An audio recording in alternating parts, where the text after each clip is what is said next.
Yo, what's up mga Wires? So, meron tayong ginagawa muling visco fuse machine or visco braiding machine na mas maganda syempre kaysa sa mas nauna nating ginagawa. So, habang tumatagal, nag-i-improve eh. So, ito na yung mas improve doon sa mga nauna nating ginawa. Kasi ito, pang-import na natin to actually. Itong order nito, to ship to in India. So, merong isang nagtiwala sa atin na Indian national from India, syempre Indian national no? Na bumili na magpagawa ng braiding machine. So mas ginandahan ko pa kasi para syempre kung sakaling dumami yung client natin from India, di mas makikita nila mas pulido na. So yan, ito yung kanyang controls. So ito, mas may nadagdagan na natin to ng speed control sa bobbin at saka dun sa main braiding motors. So sampulan natin. So ito yung switch para sa bobbin motor, sa main braiding machine, main braiding motor. Tapos ito naman yung control speed para makapagtimpla pa kayo, makapaglaro pa.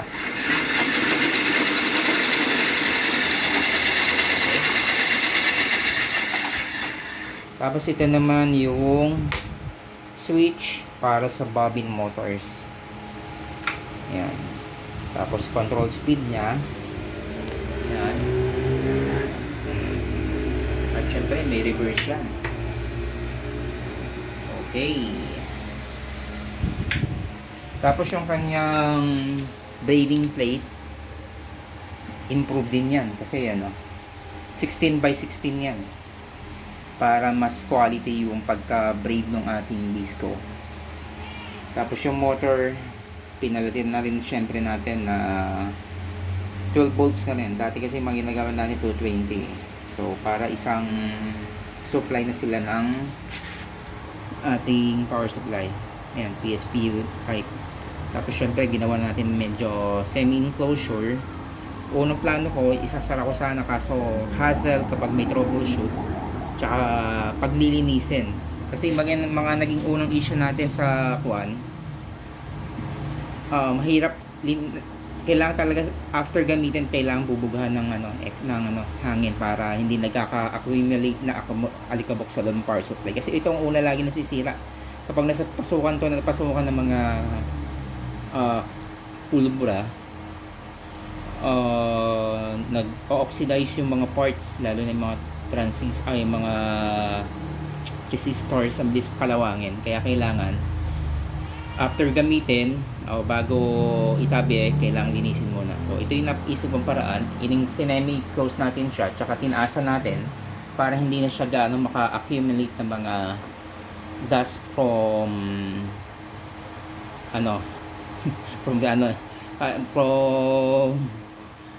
flash tabi sa black powder. So yan. Tapos ito, dalawa na yung bobbin basta yung bobbin yung pinagpupulputan. Isa sa driving dito, tapos dito naman para sa second coating para mas easy na yung access niya.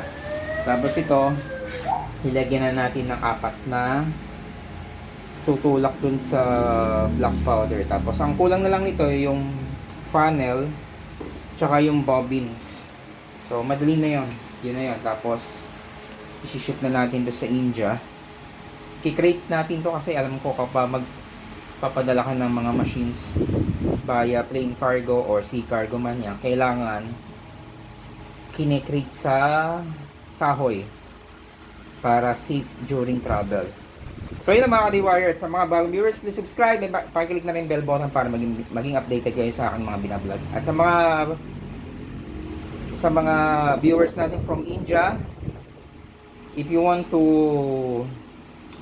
order this machine, just call me or message me in my WhatsApp or email. So thank you very much. Salamat sa patuloy pagtutok.